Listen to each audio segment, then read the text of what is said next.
My name is Kaimana. I'm 19 years old and I live on the North Shore of Oahu. Un, dos, tres.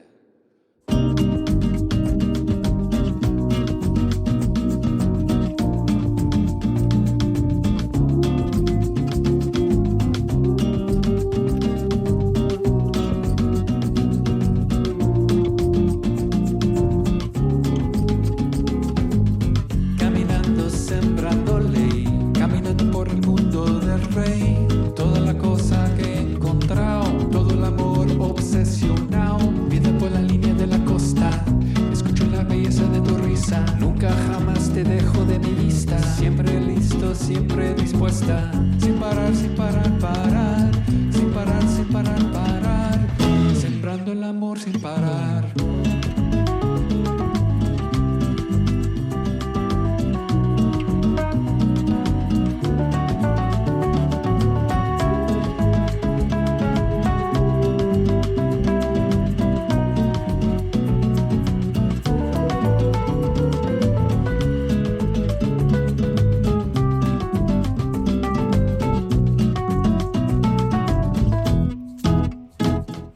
Yeah, I was born and raised here, actually in the same house, and it's really nice. It's simple living. You know, I went to school in Wailua as well. Actually elementary in Haleiwa, and then I went to Wailua High School. Awesome. And I'm currently at the University of Hawaii at Manoa, Okay. and I'm planning to transfer, hopefully, to UC Santa Barbara. And so, what was it like growing up on Oahu, especially the North Shore? I feel like it's our own oasis almost. Yeah. Like if you had no idea coming to Hawaii, you would have no idea that North Shore exists. Like coming down the mountain, it's kind of like a whole new world. Yeah. And like I said, it's really simple living. I really enjoy that. Going to, I guess compared to Southside, no one's like really rushing to do things, Right. going to work. You're kind of just living. Yeah. So just the country life. Country life, yeah. Okay, cool. So what are you studying at the University of Hawaii? I'm going into biology, so I'm going like that STEM route, and I'm wanting to become a chiropractor. Tell me about growing up and being surrounded by the ocean. How did you get into surfing? So actually my family's not really like surfers. Yeah. So about when I was maybe 6 or 7, my friend's parents actually took me surfing for the first time. And it was fun, you know. Caught a couple waves, stood up. I remember wiping out a lot. Yeah. But I don't know why it didn't stick. And it wasn't until I was 13 that I kind of had a realization, and I was like, you know, I live on the North Shore, probably like the pinnacle of surfing. Exactly. Like I should be doing this. Yeah. So went on Craigslist, got myself a wave storm, went in my backyard and surfed like the half-foot waves. Kind of got comfortable there and graduated to like Puena. And I remember catching my first wave and I was like, damn, this is fun. But after that, I really wanted to shortboard, and so like 2 months after that, I wanted to get a 610.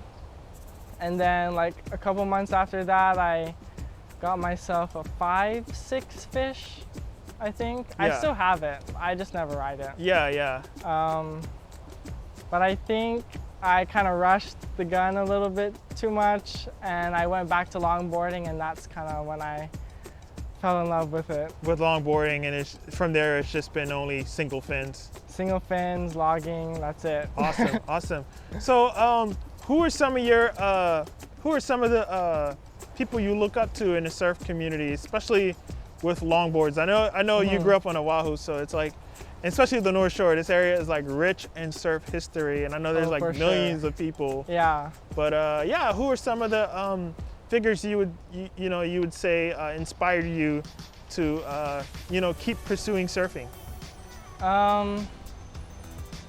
I think this is probably like everyone's inspiration, but Yeah. Joel Tudor, Joel Tudor, okay. he's like iconic. Yeah, His yeah, surfing yeah. style is like so graceful and smooth, and like that old school style that I really want to perfect. Yeah, yeah. It's kind of what I strive to become.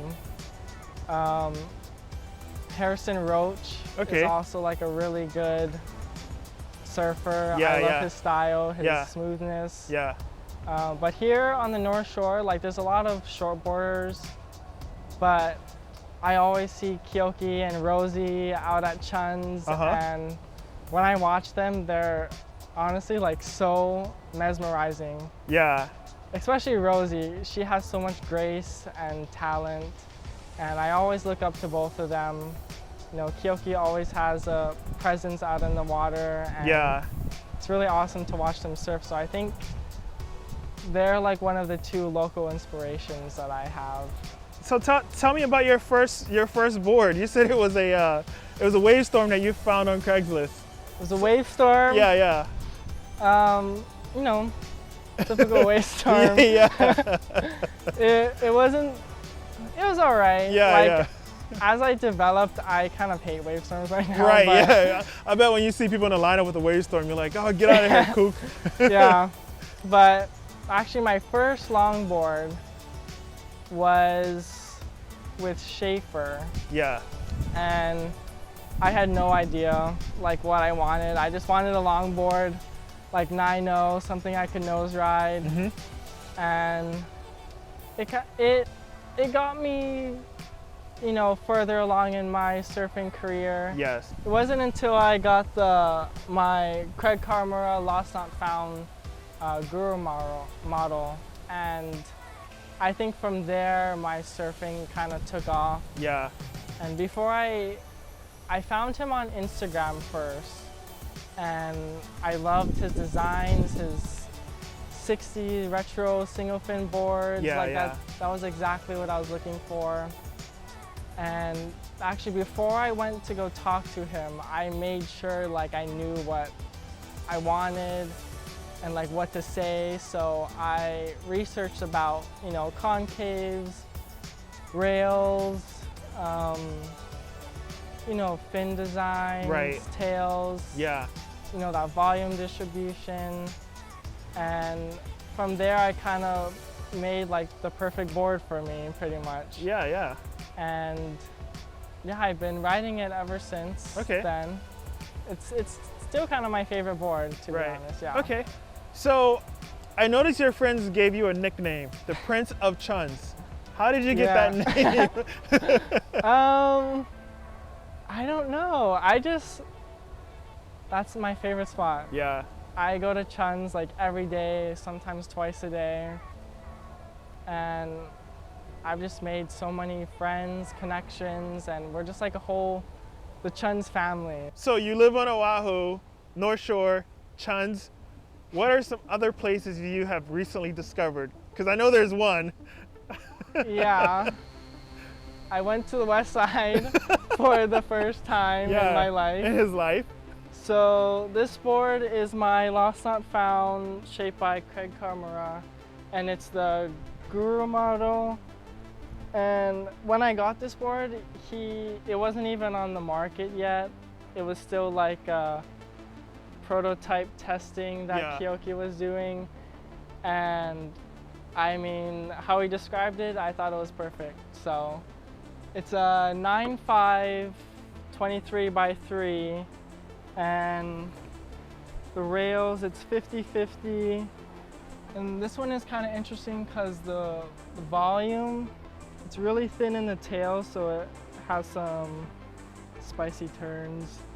And most of the volume of the foam is kind of in the upper third portion, so it kind of helps with paddling and nose riding. Yeah. So it's easy paddle, lots of flotation. Yeah, yeah. Cool. Concave, I think I told him like slightly concave. I didn't want too much. Right. But yeah, it's square tail. It's kind of a bigger square tail. Okay. And I usually ride this board anywhere maybe like 6 and under. Right. Yeah. Okay. Not too big of a wave. Yeah. Or Now, so. the people on the South Shore would say 6 feet is big. Yeah, and growing up in North Shore, you kind of just get used to that size, wipeouts, you know, all of that. Yeah, okay. And then this one I got this year, or last year in the summer, and it's shaped by Thomas Beckson from Australia. And originally I was gonna ask Santa Local because they were doing like a shaping exchange kind of thing. Okay. And coincidentally I saw this guy on Instagram, and I made an offer and I got it at a really good deal. Nice, nice. Yeah, this is the step deck model. It's a 9.7, 23 1/3 by 3. You know, there's some dings on it, but yeah. This is also 50/50 rails, but the volume distribution on this is a lot more even. Yeah. And it actually seems thinner than 3, but it's not. Okay. Yeah, there's some slight concave in the nose, and the nose is actually a lot thinner than the tail, so you kind of get more control on the nose as well. This was actually a tricky board that I had to get used to. Yeah. Kind of took me a while, but once I got it down, like, it was super fun. And the fins I use is actually one that I shaped myself. Oh, that's so cool. Yeah. I kind of just took like an old pivot fin, cut it out, and sanded it. Still kind of working out the kinks and like fixing some problems, but honestly, it's one of my favorite fins. Cool. Yeah.